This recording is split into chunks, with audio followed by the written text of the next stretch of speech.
Welcome to CRN. आज 31 जुलाई है। आज के current affairs and traditional GS questions लेकर आया हूं और इस चैनल में मैं एनसीईआरटी के वीडियो भी डालता हूं जो डिस्क्रिप्शन बॉक्स में आपको दिए गए हैं। तो आज का पहला सवाल है, ब्लू हार्ट कैंपेन क्या है? What is blue heart campaign? Blue heart campaign मानव तस्करी के खिलाफ यूएनओ प्रायोजित अभियान है। World day against human trafficking 30 जुलाई, मानव तस्करी के खिलाफ विश्व दिवस 30 जुलाई को मनाया जाता है। तो इसी world day against trafficking in persons 30 जुलाई का लोगो है ब्लू हार्ट। ये ब्लू हार्ट रिप्रेजेंट करता है कि उनके दिलो दिमाग पर जो ह्यूमन ट्रैफिकिंग किया जाता है उनके संवेदनाओं को दर्शाता हुआ है ब्लू हार्ट सिंबल लिया गया है 30 जुलाई, जो ह्यूमन ट्रैफिकिंग डे मनाया जाता है यूएनओ द्वारा प्रायोजित। दूसरा सवाल है आज का कि एनईपी जो कल ही कैबिनेट ने अनुमोदित किया है, नेशनल न्यू एजुकेशन पॉलिसी 2020, इसमें स्कूली शिक्षा में 100% जीईआर लाने की लक्ष्य वर्ष निर्धारित किया गया है।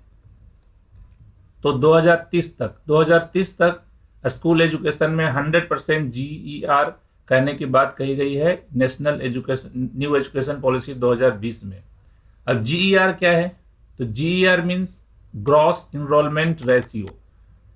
तो जो भी स्कूल में इनरोलमेंट होता है, नामांकन होता है, तो उसका ratio with respect to the total population of the child within that age limit. Within that age limit, उतने एज लिमिट में जितने बच्चे हैं और उनमें से कितने स्कूल में इनरोलमेंट होता है, तो उसको इस रेशियो को हम लोग बोलते हैं ग्रॉस इनरोलमेंट रेशियो। इंडिया में अभी ग्रॉस इनरोलमेंट रेशियो 26% है।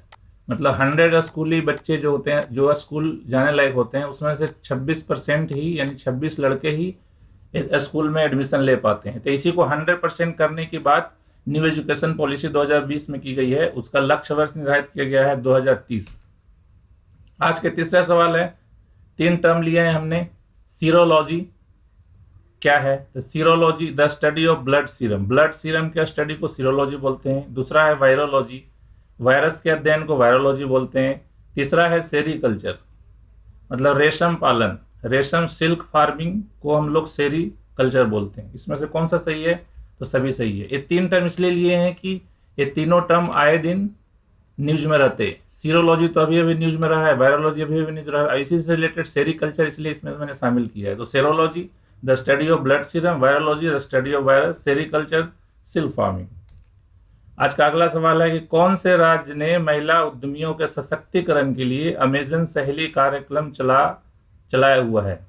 महिला उद्यमियों, वुमेन एंटरप्रेन्योर के सशक्तिकरण एम्पावरमेंट के लिए अमेजन सहेली कार्यक्रम किस सरकार द्वारा चलाई जा रही है? यह है एपी। आंध्र प्रदेश के गवर्नमेंट अमेजन कंपनी के साथ सहयोग करता हुआ यह प्रोग्राम चला रही है, अमेजन सहेली।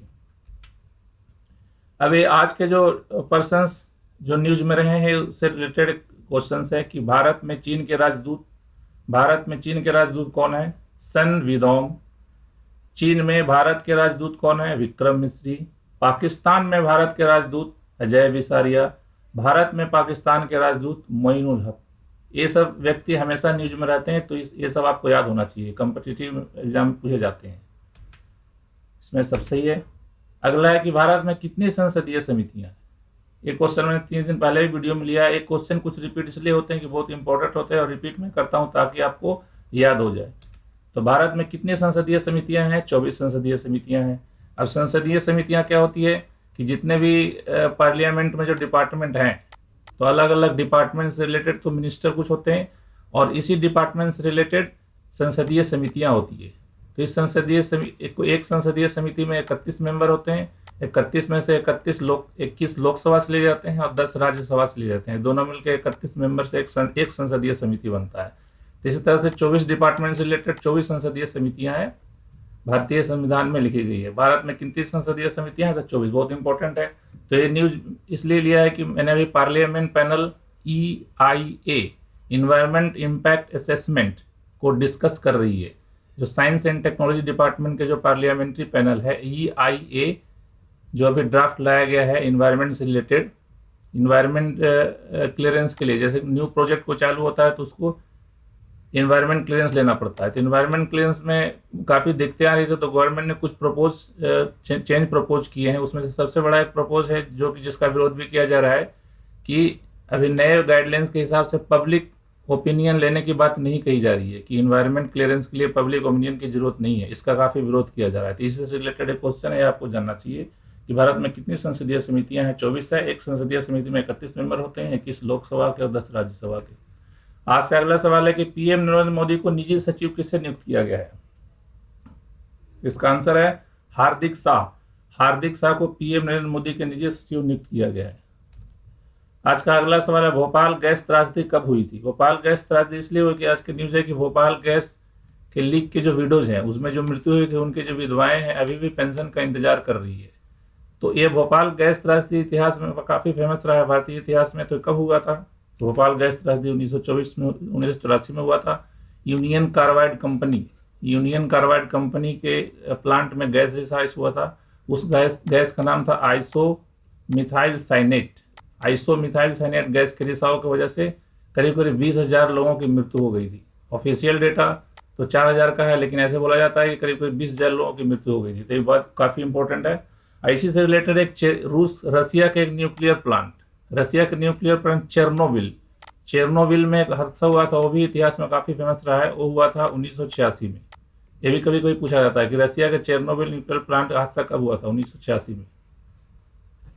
आज का अगला सवाल चलते हैं कि दुनिया का कौन सा देश सोना का सबसे बड़ा आयातक है? तो सोना का सबसे बड़ा आयातक देश है भारत। मतलब भारत में सोना आयात करने में नंबर 1 है भारत। तो ये न्यूज ये है कि अभी गोल्ड डिमांड है काफ़ी कम गया है ड्यू टू कोविड पेंडेमिक के वजह से। जो गोल्ड डिमांड है वर्ल्ड वाइड वो काफ़ी डाउन हो गया है। As per WGC report, world gold council जो कि इसका हेडक्वार्टर लंदन में है, उसके रिपोर्ट के हिसाब से गोल्ड डिमांड में 70% की कमी है Q1 में। तो इससे रिलेटेड क्वेश्चन है कि दुनिया का सबसे बड़ा आयातक भारत है। और वर्ल्ड गोल्ड काउंसिल क्या है? वर्ल्ड गोल्ड काउंसिल है जो कि पूरे वर्ल्ड में सोना के डिमांड को प्रोत्साहित करने के लिए काम करता है।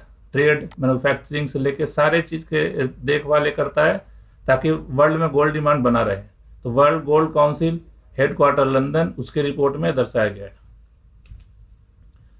अभी हाल ही में अशोक मुस्तफी जो 86 वर्ष की उम्र में निधन हो गया, वो प्रथम श्रेणी के क्रिकेटर थे। तो वो किस क्रिकेटर के कोच भी रहे? उस अशोक मुस्तफी जिनका निधन हो गया 86 वर्ष की आयु में, किस क्रिकेटर के कोच रहे हैं? तो यह है सौरव गांगुली जो अभी करंट BCCI प्रेसिडेंट भी है। BCCI प्रेसिडेंट सौरव गांगुली, उनके कोच ये अशोक मुस्तफी रही है। तो इससे रिलेटेड क्वेश्चन है आपको याद रखने से। अशोक मुस्तफी क्रिकेटर थे जिनकी मृत्यु हो गई और एक सौरव गांगुली के कोच थे। और Sourav Ganguly is the current BCCI president. That's all today concept को मैंने लिया है कि संविधान के 7वीं अनुसूची, ये बार बार न्यूज में आता है इसलिए मैंने इसको कंसेप्ट ऑफ द डे में लिया है कि संविधान के 7वीं अनुसूची, अभी टोटल 12 अनुसूची है। तो संविधान के 7वीं अनुसूची में जो केंद्र सरकार और राज्य सरकार के बीच के शक्तियों का विभाजन किया है, सेंटर एंड स्टेट के बीच जो पावर है उसको डिस्ट्रीब्यूट किया गया है। तो उसमें डिस्ट्रीब्यूट करने के लिए जितने भी सब्जेक्ट मैटर हैं, जितने भी विषय हैं जिस पे शासन किए जाते हैं, उसको 3 लिस्ट में बांटा गया है। एक यूनियन लिस्ट, दूसरा स्टेट लिस्ट, तीसरा कंक्रीट लिस्ट। यूनियन लिस्ट में अभी 100 सब्जेक्ट्स हैं, स्टेट लिस्ट में 61 सब्जेक्ट हैं, कंक्रीट लिस्ट में 52 सब्जेक्ट्स हैं। यूनियन लिस्ट में पहले 97 सब्जेक्ट थे, अभी 100 हैं। स्टेट लिस्ट में पहले 67 सब्जेक्ट्स हैं, अभी 61 है। तो आपको याद रखना चाहिए। कभी कभी पूछेगा कंक्रीट लिस्ट, और कभी कभी ऐसे भी पूछ देता है कि कौन सा सब्जेक्ट कंक्रीट लिस्ट में है। जैसे अभी एजुकेशन अभी टॉपिक चल रहा है न्यूज में due to that new education policy 2020। तो एजुकेशन कौन से लिस्ट में आता है? यूनियन लिस्ट में, स्टेट लिस्ट में एंड कंक्रीट लिस्ट में। तो education is coming under concrete list. Concrete list का मतलब यह होता है कि इसमें central government and state government दोनों को पावर होता है नियम बनाने का, कानून बनाने का, दोनों को पावर है। लेकिन दोनों के जब भी क्लैश कर जाता है तो उसमें से सेंट्रल के जो एक्ट होते हैं वो प्रिवेल करते हैं, तो स्टेट गवर्नमेंट को प्रिवेल कर जाते हैं। और स्टेट लिस्ट में जो भी सब्जेक्ट रहेगा स्टेट गवर्नमेंट उस पर कानून बनाएगी। यूनियन लिस्ट में जो भी सब्जेक्ट रहेगा वो इंडियन गवर्नमेंट कानून बनाएगी। तो ये आपको ध्यान रखना चाहिए। इस संविधान के 7वें अनुसूची में पावर का डिवीजन किया गया है। यूनियन लिस्ट और स्टेट की कंकरेंट लिस्ट में, यूनियन लिस्ट में 100 सब्जेक्ट हैं, स्टेट लिस्ट में 61 सब्जेक्ट हैं, कंकरेंट लिस्ट में 52 सब्जेक्ट्स हैं। और एजुकेशन जो हाल फिलहाल में न्यूज में रहा है, यह कंकरेंट लिस्ट में आता है। Thank you. ये आंसर हमने दिए हुए हैं और पीडीएफ फाइल इसका और एनसीईआरटी के वीडियो का पीडीएफ इसके डिस्क्रिप्शन बॉक्स में डाल दूंगा। इस तरह से रिलेवेंट जो रिलेटेड क्वेश्चंस होते हैं as well as current affair के क्वेश्चन मैं इस वीडियो में लेता हूं डेली 10 क्वेश्चन। और ये आप याद रखो, कंपटीशन में इसमें बहुत सारे क्वेश्चन आपको टैली करने वाले हैं। Thank you very much. Subscribe, like and press the bell icon. Thank you.